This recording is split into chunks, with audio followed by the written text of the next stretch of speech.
Good morning, good afternoon, good evening, wherever you are. Welcome to Virtual Grand Rounds. Premier Education brought to you at no cost thanks to our sponsors, AstraZeneca, Medtronic, and Medela, the Science of Care. I'm presenting to you live from CVS KL, which is in Kuala Lumpur, Malaysia. And it's a great delight for me to present Professor Laurens Ceulemans from University Hospital Leuven, who's done a lot of work on both transplantation and lung volume reduction surgery to give us an update on the surgical aspects of lung volume reduction. Thank you so much. Laurens, over to you. Dear Mr. Lim, thank you so much for this fantastic opportunity. It's a great forum, the Grand Rounds. Dear colleagues and friends, indeed I will talk you through the lung volume reduction surgery new era. I have one disclosure, and that is that I'm a consultant for Medtronic. I give this presentation on behalf of the entire Leuven Thoracic team, affiliated to one of the oldest universities in the world, the KU Leuven, which celebrates this year 600 years of existence. 600 years of pouring wisdom and around like 5,000 varieties of beer in the heads of our students.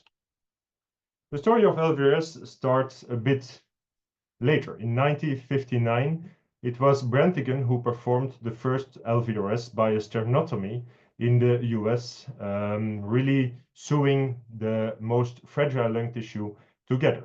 However, this resulted in an intraoperative mortality of around 16%. And it had to be awaited until the 90s when Joel Cooper reinvented this operation and really proved for the first time that there was an actual improvement in forced expiratory volume of almost 1 liter. At the same time, Walter Weder in Zurich made the same observation, and they came together and they launched the program again.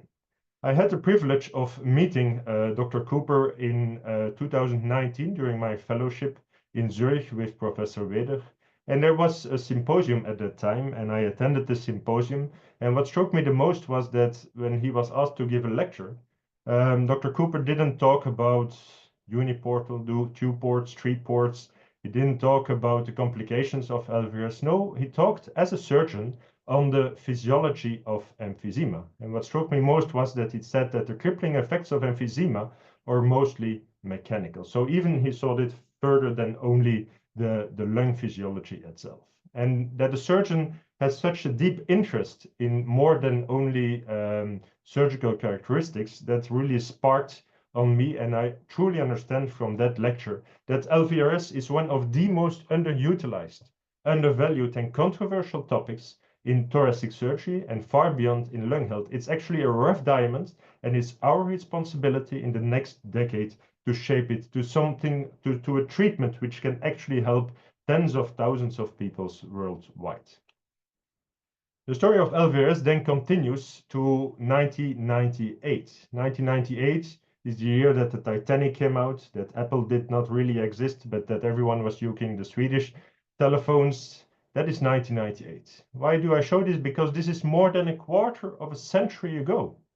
But what happened in 1998 also is that the NET trial started in North America. And the first publication of the NET trial was in the New England Journal of Medicine in 2001. It was not the result of the entire trial. No, it was a sub-analysis of the research group of the NET who told us that there was a small subgroup of patients who should not further be included in the trial because they had a higher risk of mortality after the operation. However, that paper, his title was very distracting. The title of that paper was Patients at High Risk of Death After Lung Volume Reduction Surgery. Looking to it from a distance, I understand that any patient having LVRS will die from the operation. And that's also the message that really was kept hanging in 2 generations of chest physicians. While actually 2 years later, the entire NET trial was published also in the New England Journal of Medicine with a more objective title and with a clear sub-analysis of a subgroup of patients with upper lobe predominance emphysema who had a significant lower probability of death. These results were then confirmed later on with longer follow-up studies. So it was proven that LVRS for a subgroup of selected patients might be actually a very significant improvement. However, that was not the general message that everyone remembered. And then there were luckily several high-volume experience centers worldwide who continued to do the procedure and further develop it, investigating research, and really showed that there was an improvement in functionality and quality of life. And it's based on the experience, continued experience of these centers that also the Leuven program benefited after I came back from Zurich. The purpose of the intervention, in the meantime, we understood that it is actually to avoid dyspnea in a selected subgroup of patients and thereby really improving their quality of life. To all surgeons who have treated patients like this, there is such an impressive benefit for these patients. They come back to the outpatient clinic at 3-6 months, and they are so grateful because they don't have that limiting capacity of breathing anymore that really changes their life. So when I came back from Zurich to Leuven in 2019, we launched a multidisciplinary assessment group, which is called the Luft. It's called lung failure and transplantation. And so every 2 weeks, we discuss with a panel for every newly referred COPD patients who might be eligible for lung volume reduction, what would actually be the best treatment? Will it be optimization of medication, starting rehabilitation? Would it be any form of lung volume reduction, or should it be transplantation? And so this group consists of chest physicians, interventional pulmonologists, transplant pulmonologists, surgeons, radiologists, physiotherapists, and PhD students. And so the general selection criteria that we maintain is that patients should have an FEV1 above 15%. What I think is important is to maintain a lower threshold for diffusion capacity of 20%. I must say for the first 200 cases, I really kept to this threshold. Thereafter, I did already 3 cases with a DLCO below 20%, but you can do this when you have actually truly hyperinflation, which means an RV of more than 250%. For me, that is one of the most important parameters. It is the excess in residual volume, because that is actually what you want to treat. And taking that volume away will definitely improve the mechanics of breathing. What is important is the mean pulmonary artery pressure. However, I have to say to you that you should never decline a patient solely based on an increased pulmonary artery pressure measured by ultrasound. In many, many cases, there is an overestimation, a wrongly overestimation of the pulmonary artery pressure. So whenever we see this on ultrasound, we actually perform a right heart catheterization, and in many times the pulmonary artery pressure drops to normal levels. And then a 6-minute walking distance, I think most specifically the lower threshold is of importance. Your patient should still be fit enough to do rehab after the operation. And that brings us to the excellent candidates: bilateral upper lobe emphysema, marked hyperinflation, good residual volume, and then you can estimate which volume can safely be resected. What did we learn from the NET trial, of course, is which patients should not be operated on. These are patients with a completely destroyed lung who are too far on the line of the chronic disease, patients with severe obstruction and homogeneous emphysema, because in these patients you will also resect functional tissue, and then patients with severe bronchiectasis at high risk for infection. But many patients, they might seem from a distance like a shark and an absolute contraindication. However, when you look under the surface of the water, they are quite good candidates. And why is that? For example, they might have some hypercapnia, they might have some pulmonary hypertension or mild bronchiectasis, but when you actually look at the morphology and the spirometry, you may see ideal target zones for rejection, which really means that you can reduce the hyperinflation. So my adagio for every presentation I give on lung volume reduction is: volume is the issue. It's not about the tissue. Really focus on the excess in residual volume, because this reduction of hyperinflation will improve the patient's symptomatology. And as a surgeon, we have different tools to find out where that excess in residual volume is located. Already on the chest X-ray, you can see there is marked hyperinflation. If you do a CT, you will find the different zones of target zones of really destroyed tissue. For example, here you see some bullous emphysema in the lower CT. And then we have software that will tell us which conglomerates of emphysema or present in the chest and where they are actually to be found. This software also helps us to put numbers on this emphysema and calculate volumes. Recently, we have access to SPECT, which is important because it gives you a correlation between perfusion and ventilation, and combining both the parenchymal images with the perfusion images really clearly defines where the target zones might be. If you resect a zone with clearly obstructed emphysema and no perfusion, you will never harm the patient. And then, of course, there's Stratix. It's a software developed by Pulmonx, the ones who provide the endobronchial valves. And it doesn't only tell you something about the volume or the percentage of emphysema, it also tells you something about the fissure integrity, which is important to differentiate between a good candidate for valves or surgery.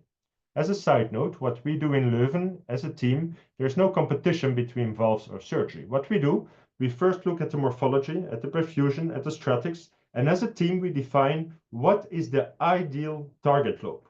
And only when we define the target lobe, which means where can we gain the most, then we look at the fissure. And if there's an intact fissure, the patient might be eligible for valves, but not the other way around. Don't look first at the fissure and then actually at the emphysema, which resulted in an increase in our annual volume at Leuven, which can be the same for several centers throughout the world.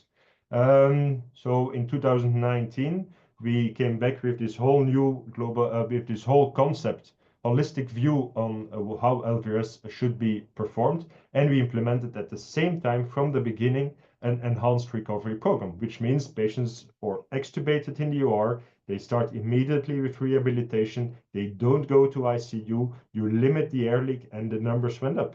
We regained the confidence of several referring physicians, and the numbers went up. Last year, we performed 79 procedures in 1 year.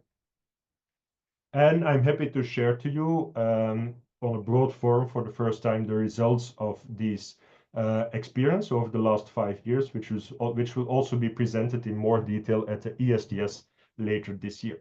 So over these 5 years, we performed like 253 LVRS procedures, truly elective LVRS if you take out the urgent ones, the bulectomy, or 223 performed in 191 patients, of which 83 were one-stage bilateral LVRS, which means that we operate on both sides during the same procedure. Deciding if a patient should be treated on both sides or one side has to do with preoperative planning, but especially during the operation to decide if a patient if it's safe enough to go to the other side without harming the first side that you operated.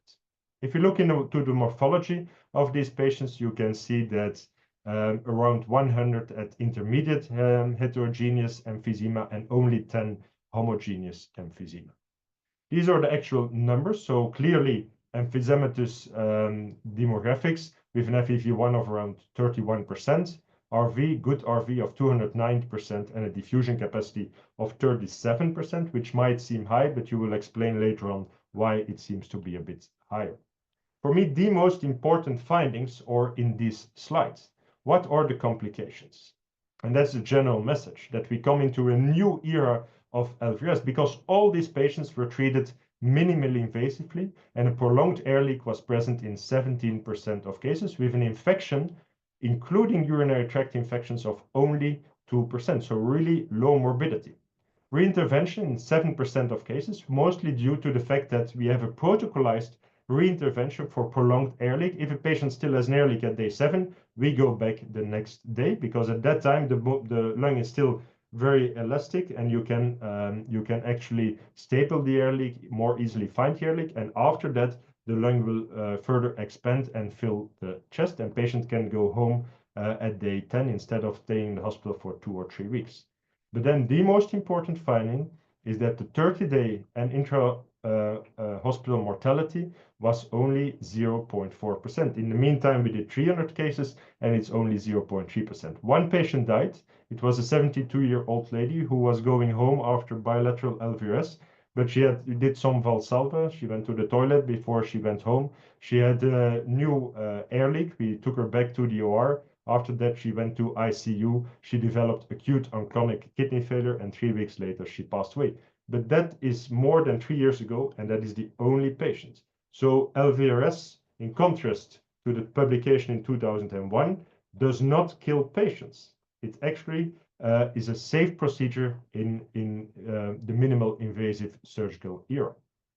Interesting also, if we do a sub-analysis on prolonged air leak, which was really one of the main topics of interest for me, you can see if we divide these 250 consecutive patients in cohorts of 50, you can see that we actually started with a number of 24% of prolonged air leak, which means 7 days or more of air leak, which came down to only 2% in the last 50 cases.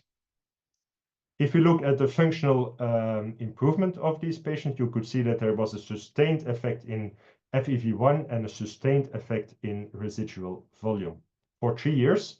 And if you do a sub-analysis on upper versus non-upper lobe emphysema, you could see both in green and in red that there does not seem any difference. And why is that? For me, because there is no difference in how you treat upper and lower lobe emphysema, which means that you shave the lung either on the lower lobe or the upper lobe, but you avoid to go to central.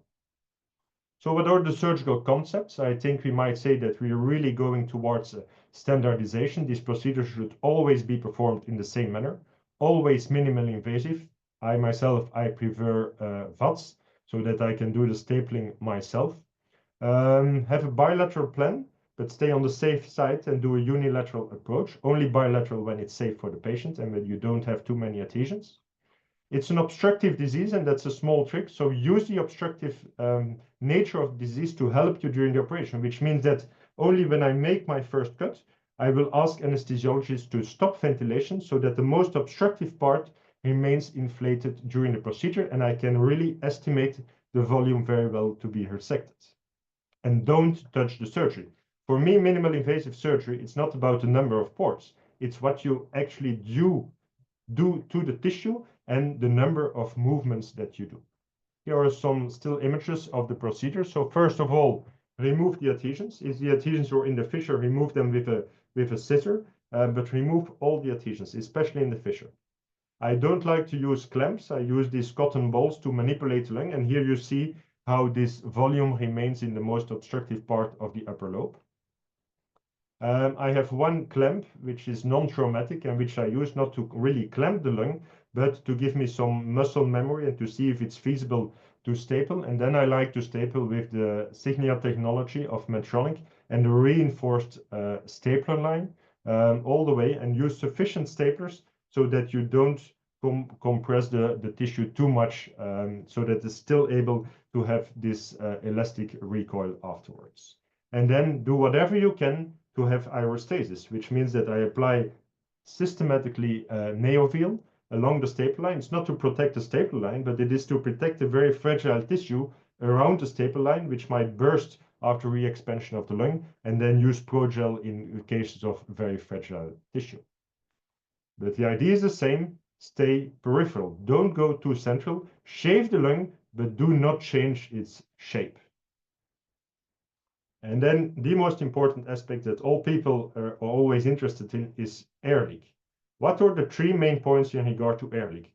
Avoid air leak during the operation, do not accept air leak, and re-intervene. Avoid means release all adhesions, use the scissors instead of the thermocoagulation to have no thermal spread, do not touch the lung that remains and stay peripheral, and avoid stapling too deep in the fissure on both sides because the strength at re-expansion will be too high.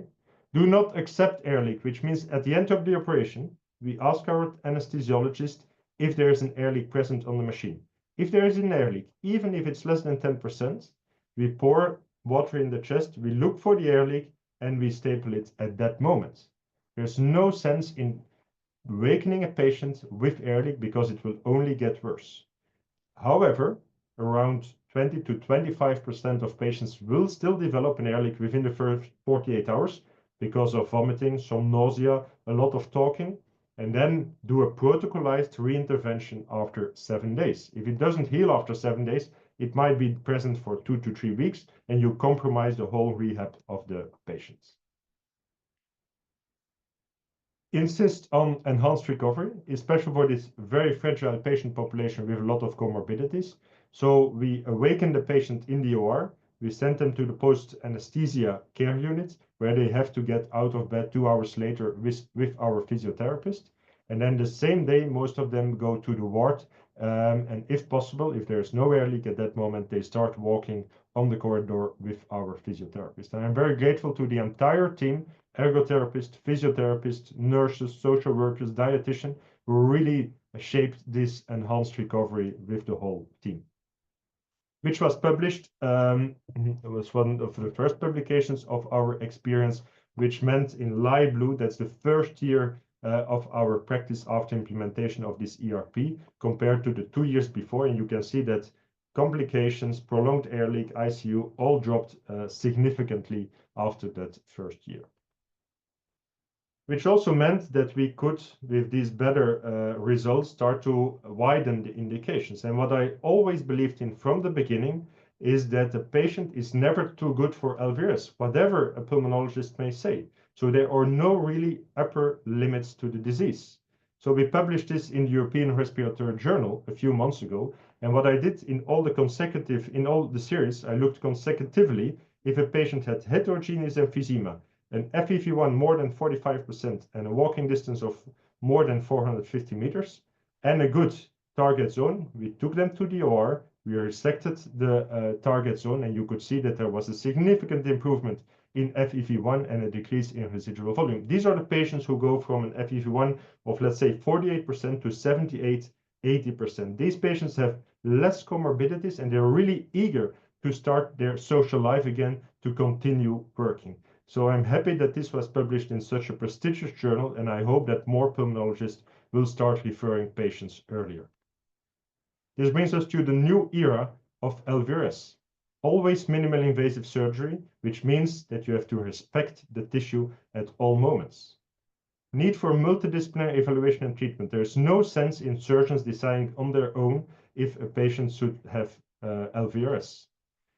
It's our responsibility as high volume centers, and there are several of them in Europe, to publish the data and convince the referring physicians to send this paper in, these patients in. And then there's a need for structured education and training, not only of surgeons, but of the entire team. And I'm grateful to Medtronic that they support this clinical immersions and this proctoring. Here I show you proctoring that I did in Norwich with Dr. Vasleo's team last week in the UK, and then I refer to a very good book published last year on severe pulmonary emphysema. I thank you for your attention, and I would be more than welcome to answer any questions. Excellent. Thank you so much for an amazing presentation. We've got lots of questions from the audience. First, I'm going to start by asking Laurens, how do you as an MDT decide who's going to get the valves and who's going to get surgery? Because we just heard from Nick Hopkinson last week. Yeah, so that's a very good question. I don't think there should be a competition. There are more than enough patients. So what we do, we first look at where is the emphysema located. Yeah? If it's clear that it is, for example, right upper lobe, and you have an intact fissure, then we go for valves first. And if the valves fails or there might be any problem, then there's still the option of surgery. However, if the fissure is not intact, but the fissure is intact on the other side, and we decided that right upper lobe is the main target area, we go for surgery. Or if a patient has clearly heterogeneous upper lobe emphysema, we also go for surgery, because we know that these patients will benefit the most. That's great. A question from many of the audience, including Professor Gunda Lechper, who's wondering if you can recap your tricks about how you prevent air leak. And from what I heard and I understood, you turn the lungs off before the incision. You take a scissors to make sure you get all the adhesions off.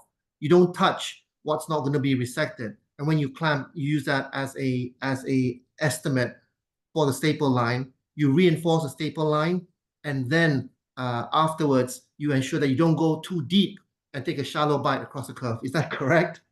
That's a very good recap. I think we should publish a paper on this, Eric, together. But what is so I only ask to stop ventilation, and at the moment I make my first cut.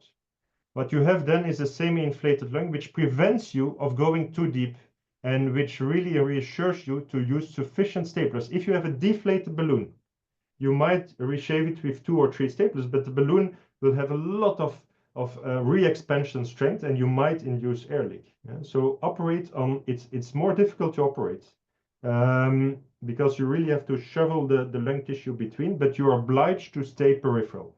Don't go too deep into the fissure unless there's no other way to do it, because if you go deep into the fissure, you might and then you re-expand. There is a lot of re-expansion strength on that stapler line. So definitely don't go on both sides. For example, segment 6 and the posterior part of the lobe. If you put a staple line on both sides, there will definitely be a burst. And then for me, the most important is do not accept air leak. We have all the possibilities with a dedicated anesthesiologist who can tell you at the end of the operation what is the difference between the tidal volume that goes in and the tidal volume that comes out. And if you can clearly see that there is an air leak, go back in. Pour the chest underwater, find the air leak, staple it, and only wake the patient when there is no air leak. You will prevent your prolonged air leak will immediately drop by 20%. That's great. That's great advice. Thank you. Question from Dr. Patrick Yu. How much air leak are you prepared to accept at day 7 before you bring patients back to theater? I presume you use a Topaz system as well. No, I don't use a Topaz system. We use Topaz system for everything, but not for LVRS. There are 2 reasons. I don't want any suction at all. That is important. So what I don't want any negative pressure, and I do eyeballing every day. So I go in and see the patient almost twice a day, in the morning and the evening. I first come in, they don't talk. I see if there's an air leak. They start talking. I see if there's an air leak at that moment. And if there's no air leak, I ask to do them Valsalva. With these 3 steps, I follow them up during the week. If I see that there is a very nice decline from going continuous air leak to only Valsalva or no air leak, there's no reason to operate. But if you see that there's no difference, that there keeps an air leak while talking at day 7, I know that it will not improve in the next days, and we take them back to the ER.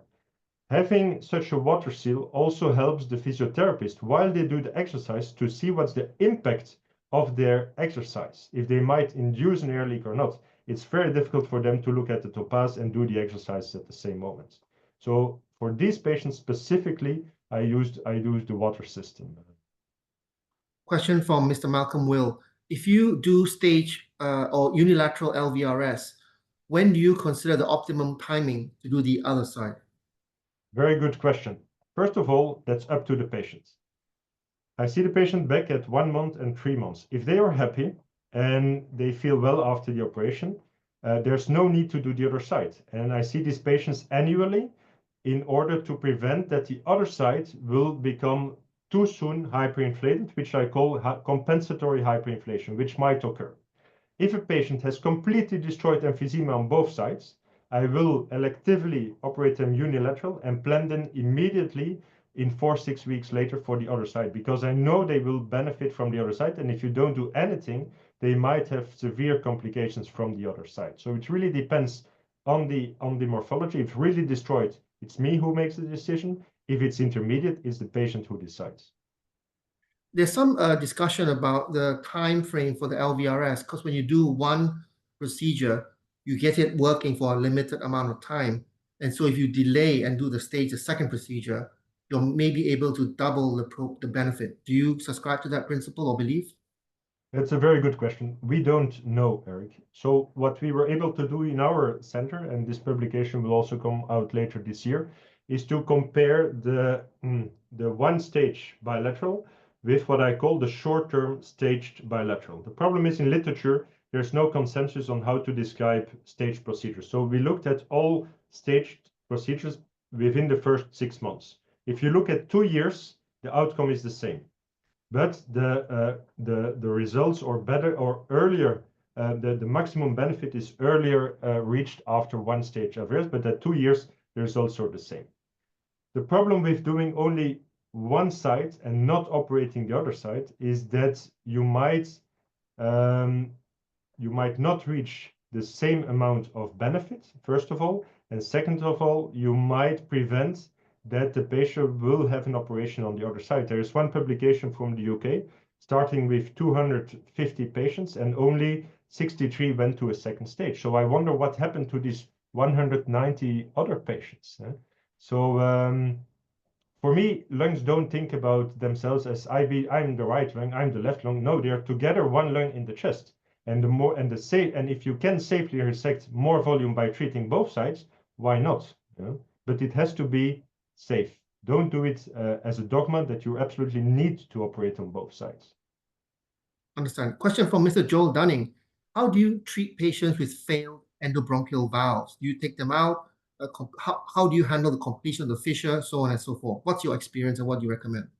So in case the endobronchial valve fails, our interventional pulmonologists go in a second time, try to replace it. If it fails again, we take them out, and 4 to 6 weeks later, we treat the patient with LVRS. 4 to 6 weeks later, because I want to prevent an infection risk, which is there at the moment that you resect the valves. There is a very interesting concept in the UK, which I also observed in Norwich, and that is that you complete the fissure first.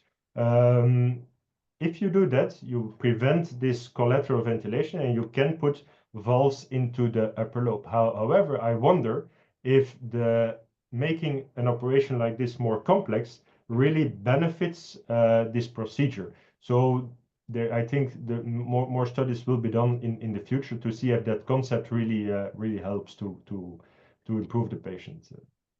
Thank you, Laurens. You've been an amazing guest. We've learned so much from you today. Leaves me also to thank once again our sponsors, Medtronic, AstraZeneca, and Medela, the Science of Care. Next week, we have no meeting. We have a British Thoracic Oncology Group meeting happening in the UK. And the week after, we'll follow up with staging or TNM9 staging for mesothelioma with Professor Anna Nowak, who's the chair of the staging committee for mesothelioma. Once again, Laurens, thank you so much. Amazing presentation. Thank you very much. Have a good day, everyone. Bye.